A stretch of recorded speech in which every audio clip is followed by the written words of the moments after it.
Hello, my name is Tom Broughton.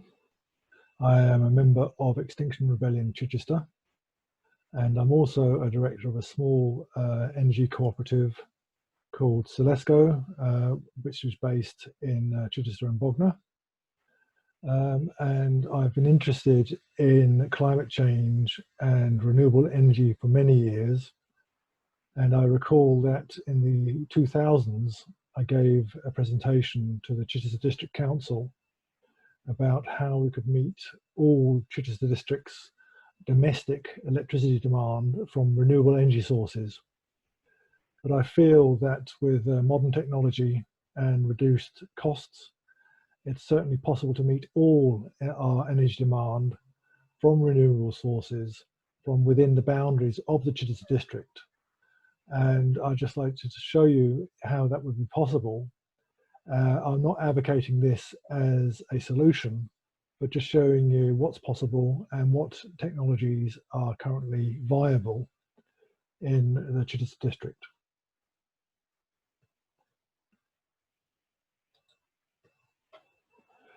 So to start off with, let's find out how much energy Chichester District actually uses at the moment. This is based on data. I always try to give sources if I have them at the bottom of the screen, so you can have a look at that if you wanted to check out on this data. But Chichester District, there are more than just these three energy sources, but these are the main energy sources that are consumed within the Chichester District. As you can see, about half is petroleum products, and about most of that is from transport, but there is a bit of heating in there as well. And then a third is from gas, and within the Chichester District, I can imagine all of that is for heating, and a fifth is from electricity. And the total energy demand then in the Chichester District is over 3,000 gigawatt hours. I try not to use too many numbers, but unfortunately energy is just replete with numbers. So what I want to find out is how we can meet our energy demands from renewable electricity. And so if we take our gas demand to start with, 995 gigawatt hours of gas is consumed. And considering that most people have gas boilers in their homes, and they're probably about 85% efficient overall, modern boilers are over 90% efficient, but there's probably a few older boilers out there, so I thought 85 was a reasonable number. Hence, we need 846 gigawatt hours of heat within the Chichester District. And all these numbers are per year, per annum. And we could meet that heat demand from products like this. This is an air source heat pump. You can also have ground source heat pumps, but I can imagine that an air source heat pump will be the most likely retrofitted heat pump. In new builds, they probably would perhaps go for ground source, because ground source heat pumps does require a lot of earthworks in order to install the ground heat source. But anyway, based on an air source heat pump, as you can see, we want 846 gigawatt hours of heat. And a heat pump actually has a 3-to-1 heat to electricity ratio. So you put 1 unit of electricity in, you get 3 units of heat out. And the other 2/3 of units is coming from the ambient environment. So in this particular example, for an air source heat pump, it would be from the air or from the ground, and even from water. They're all various sources of heat for a heat pump. And then meeting our transport demand. So as I noted earlier, so over 1,500 gigawatt hours of energy is currently consumed in petroleum products. And assuming that the average efficiency of petroleum vehicles is 45 miles per gallon, that would mean that 1.5 billion miles is is driven per year within the Chichester District, which is quite an enormous number. But to achieve that from electric cars, and I'm using here, this is a Nissan Leaf. This is the 40 kilowatt hour version of the Nissan Leaf. There is a new one, which is a 65 kilowatt hour Nissan Leaf, which is more efficient. I'm basing it on the lesser efficient Nissan Leaf. Is 333 watt hours per mile. Hence would need 510 gigawatt hours of electricity in order to achieve that mileage in electric vehicles. As you can see, again, it's about a 3-to-1 ratio. So it just shows you how much more efficient electric vehicles are. So if we bring it all together then, so now we have 510 gigawatt hours of electricity is required for our transport demand, 282 gigawatt hours for heat, and 586 gigawatt hours is the current electricity demand, which I'm assuming won't change much. It probably will, but this is really based on current data. So therefore the total electricity demand that we would need to achieve the energy demands of the Chichester District is about 1400 gigawatt hours. And as you can see here, that is 44% of what was required from fossil fuels, again showing the efficiency of electricity as an energy source. This is called a Sankey diagram, and I've got this from the Centre for Alternative Technologies Zero Carbon Britain report, where they are advocating how we can achieve a zero carbon Britain energy system. And the reason why I'm bringing this up is just showing you the various electric sources that they have considered in meeting the energy demand of Britain. And as you can see, most of it is from wind, but then they are considering some wave and tidal, and then hydro, solar PV, and geothermal electricity. As you can also notice that they have biomass as a source of energy, but no biomass is actually used to generate electricity. Biomass is a bit of a controversial energy source, because if you're burning old trees, 50 years plus, for example, then because in the current scenario, replacing those old trees with new saplings would not absorb as much carbon as that current tree would. Over the next 30 years, for example, a 50-year-old tree would absorb about 20 times the amount a newly planted sapling would. And so therefore, at the moment, I would suggest that biomass from old growth woods is not a good idea, but biomass from short rotation coppice or short rotation forestry is definitely a reasonable energy source, because they are like contemporary crops, if you like. But because in this model they haven't used any for electricity, I'm not going to consider biomass in this particular scenario, but it will be very important going forward as an energy source in the Chichester District. So let's look at wave and tidal to start with, and this figure here shows you the energy intensity of the waves around the European coasts. And as you can imagine, down in the Mediterranean, there's not much energy in the waves there, because it's enclosed sea, and the wave heights don't get that large. But obviously around the Atlantic, the waves, as you can imagine, are pretty amazingly large, and the energy intensity of those waves is very high.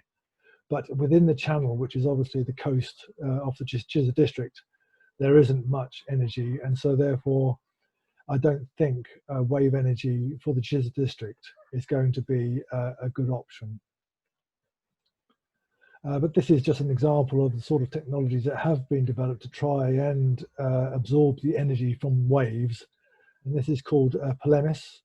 I don't believe this is actually ongoing anymore. This is quite an old slide, but I think it just shows you that the wave of the marine environment is very difficult, And there's been several different ways to try and get energy from the marine environment. And this is another one. This is called the Limpet. This was installed in the Isle of Islay in northern Scotland. And this is a shore-based system where the waves, as they come in, they compress the air within this unit, and the air compression spins a turbine, which then generates electricity.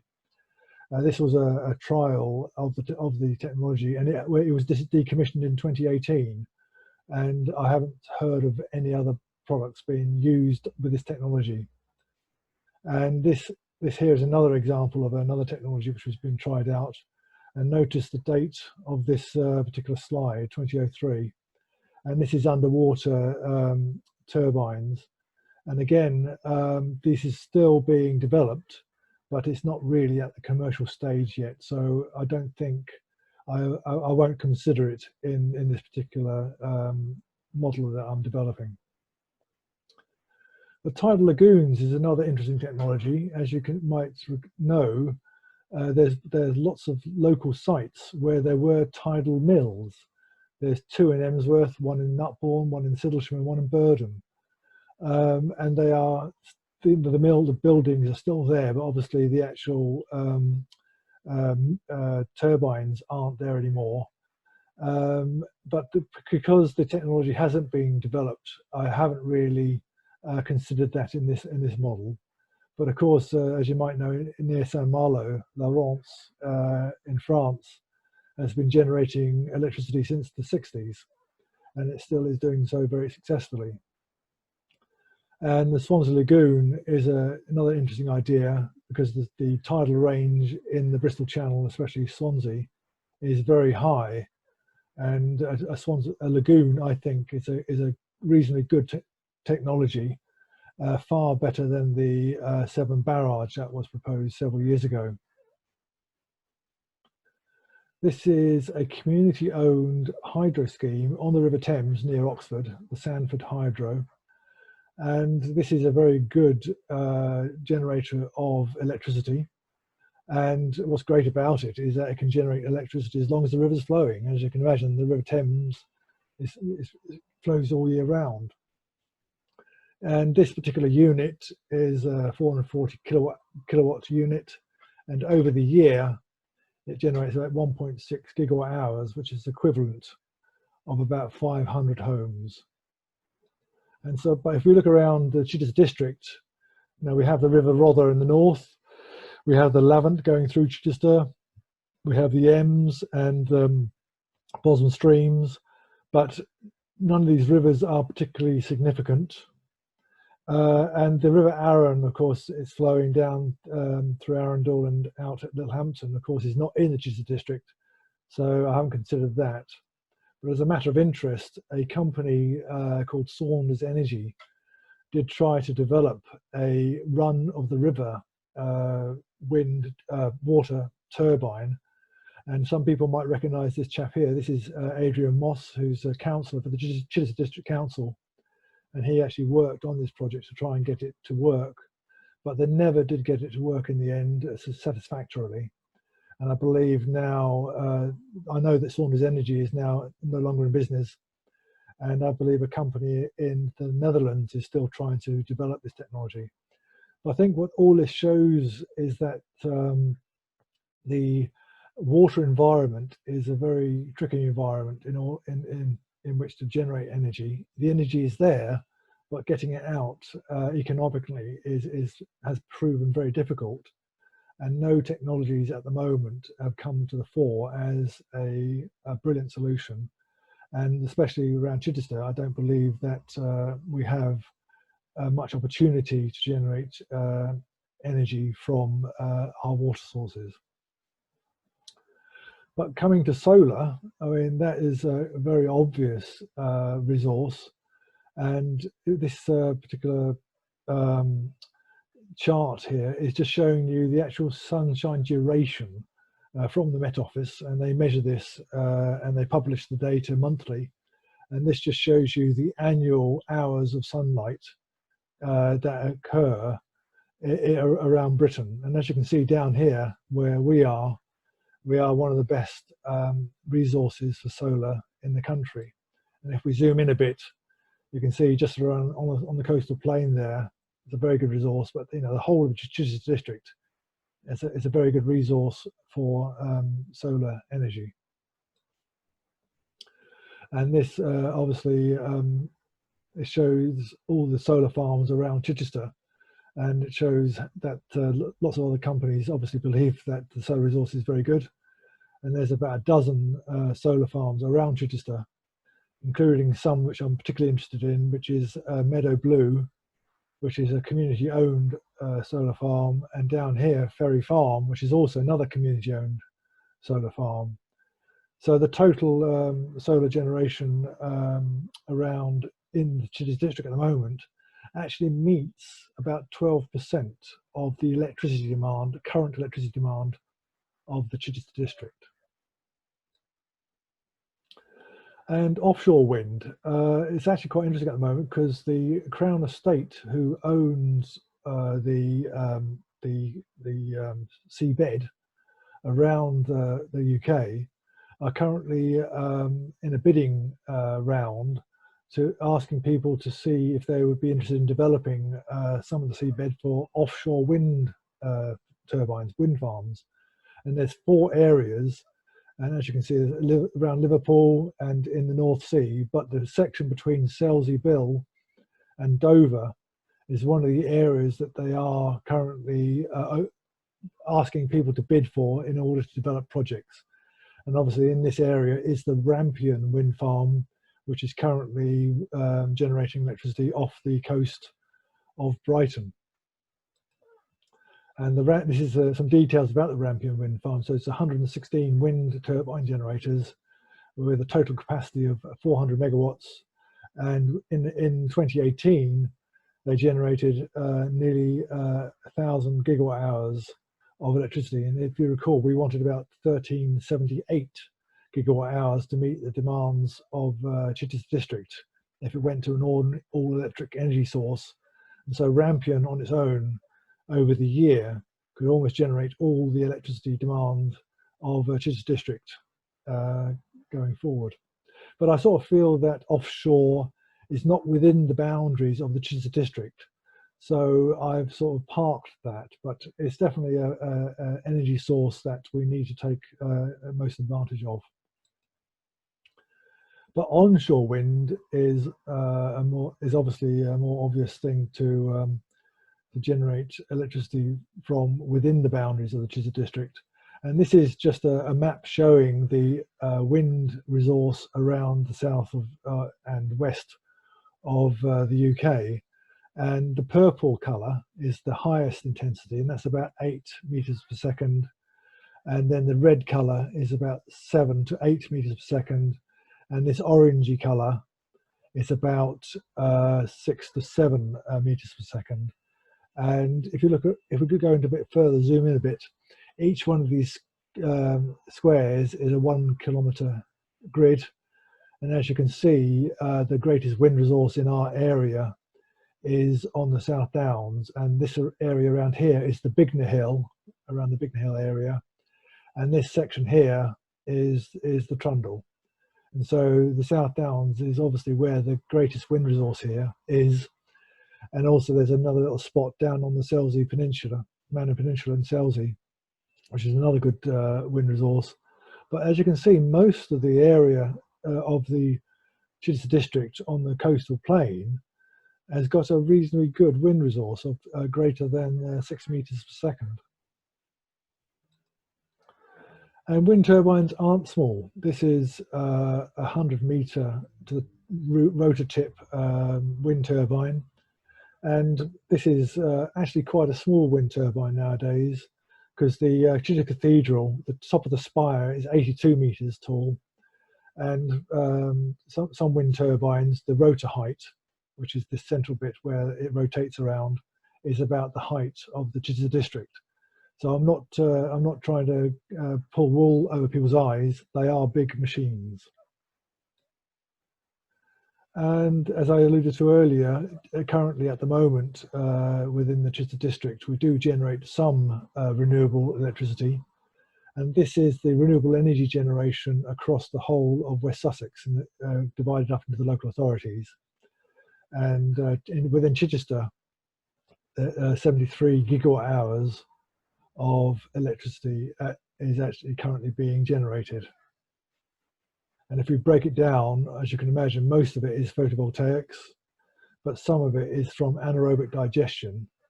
And I think this little red column here is really a misallocated. I think this should be in there. So I think it is an anaerobic digester, but it's obviously just been incorrectly allocated there. But like if you recall, we need to generate 1,378 gigawatt hours of electricity, and currently we generate 73. So we've got a 20th or 5% of our demand already met within the Chichester District. And this is Meadow Blue. Meadow Blue is between Chichester and Bognor, near Merston. It is a community-owned solar farm. It's 5 megawatts in size, and over a year it generates about 5.8 gigawatt hours, and it occupies about 8.5 hectares, and it's been generating since July 2016. And this is the generation profile over the year of that solar farm. And as you can see, July is the best month of the year. And as you can imagine, in the winter when the sun isn't very present, December is the worst month of the year, where only 2% of the annual generation is actually produced within December. And looking at wind, there's actually a wind farm in Kent near Dungeness called Little Chain, which has been generating since 2008. And it comprises 26 2.3 megawatt turbines. And this is a picture of them, which is comprising nearly 60 megawatts of wind generation power. Each turbine is 150 meters to the rotor tip, so obviously larger than the Chichester Cathedral. And over the year, on average, since 2008, it has been generating 142 gigawatt hours of electricity. And this chart here shows the generation over the year. And as you can imagine, the wind blows stronger in the winter than the summer.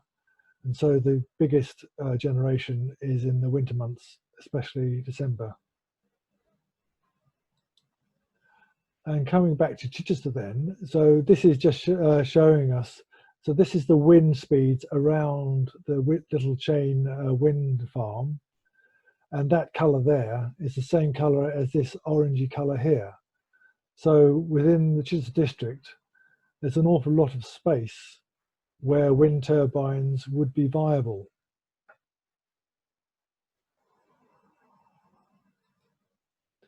So if we then look at then trying to meet our demand from solar or wind. So if we look at solar to start with, and based on the Meadow Blue solar farm, to meet the demand of 1,378 gigawatt hours, we would need 240 projects like the Meadow Blue project within the Chichester District in order to meet the electricity demand of the Chichester District. So therefore that requires, and considering each Meadow Blue project, if you like, is 5 megawatts, then would need to have a total of 1,202 megawatts of solar power in order to generate electricity demand, and which is an area of just over 2,000 hectares.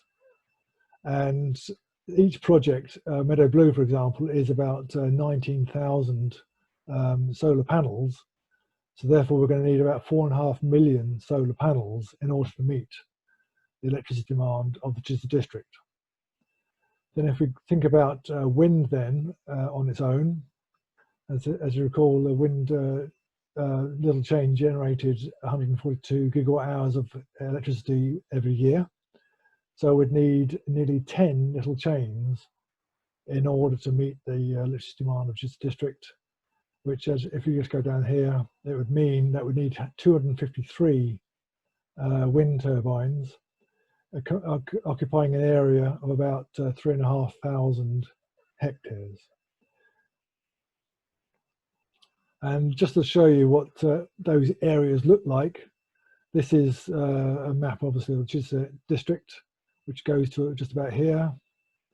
And this area here is the area that you have to fill with these wind turbines, spaced about 400 meters apart in order to meet their electricity demand. As I said earlier, I'm not advocating this as a solution, but this is just to give you an idea of what is required. And similarly, to meet the electricity demand from solar, this is the area of solar panels that would have to be required in order to meet that electricity demand. And so if we zoom in a bit, this is the same graphic, but zoomed in a bit, just to show you the areas required. But how much wind and solar would we need if we have a combination of both? And I think what we need to do is match as closely as possible the actual current energy demand. And so these are national figures because it's not possible to get local figures on local demand throughout the year, but this is an approximation. And again, it shows how the gas demand, which is obviously producing the heat, is highest in the winter and reduces in the summer. Petroleum demand seems to not vary throughout the year, and electricity demand again doesn't vary much. But again, there's a little uptick in the winter because some electricity is being used at the moment for heat generation. So if we combine all those demands together, this purple line is that demand combined. And so if we try to meet all our energy demand from solar, we would obviously have to store a lot of energy from the summer to use it in the winter, which is not very efficient. Storing energy isn't very efficient. The energy you get out isn't the same as the energy you put in. There's always losses. But if we consider another option, if we just have wind farms to generate all the electricity for our demand, again, in the winter, we'll be generating more energy than required. In the summer, we'll be generating less energy than required. And so then it would seem like if we combined them, that would be the best option. And so if we combine them, so we have equal solar and wind, again, the generation profile doesn't match the demand profile that closely. And so best thing to do is to have a combination and vary the proportion of solar to wind. And this here is the optimum that I have found, where you have 22% of solar and 78% of wind. And then, so if we go then and look at what that looks like in actual on the ground installations, this is where we have solar and wind. And so we have, like I said, 22% of our demand is from solar and 78% is from wind, would mean that we'd need to have nearly 1 million solar panels or nearly 200 wind turbines in order to generate that demand, occupying areas of 440 hectares or nearly 3,000 of solar and wind. And again, let's see what that looks like on a map. So this is the area of wind and the area of solar. Again, let's zoom in, and that's just showing you obviously slightly less areas than before. But so we could meet then all our energy demand if we occupied these areas of land with wind and solar. And what's great about wind, of course, is that you can actually still farm around the wind turbines because they don't actually occupy much land space. But solar, you can't really do much around solar farms. You can graze sheep and you can grow some specialist crops, but it's not as useful or as wind, for example. But there is another technology which has just been announced. I've only just found out about, rather, where you have vertical solar panels. And what's intriguing is that these panels can generate energy, electricity, from sun shining on both sides of the panels. And so therefore, if you have these rows oriented north-south, so the faces of the panel are facing east and west, over the year, these panels would generate more electricity than a typical solar farm panel would, which is only generating electricity on one side. And so if we use these then, because you're not using the land area as efficiently, if you notice, the spacing between the rows is actually 10 meters. It's quite a lot.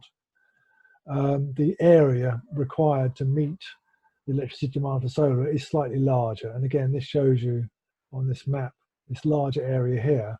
The smaller area is if they were in a typical solar farm orientation facing south, but this is what you'd require from a vertically mounted solar panels.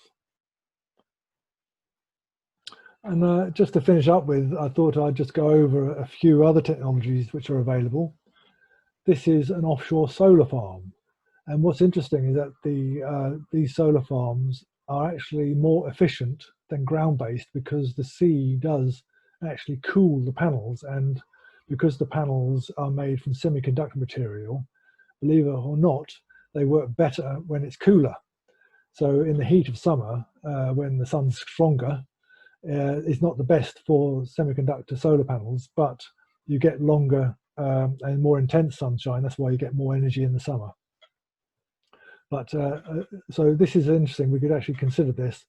And again, as I was showing you earlier, with land-based wind and solar actually occupies less land area than wind turbines.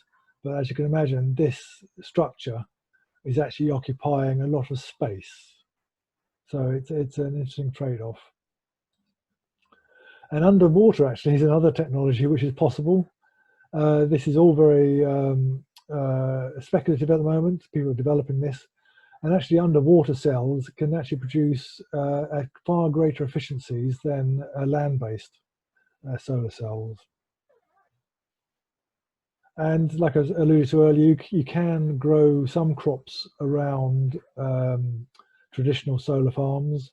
And this here is our tomatoes, which are being grown in Austria, just showing you various, and also other crops like lettuce, which is quite interesting because lots of lettuce is grown in this area.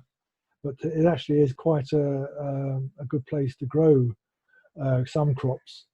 And because you do get less evaporation and you get lower heat for some, which is for some crops is better than the intense heat of sunshine.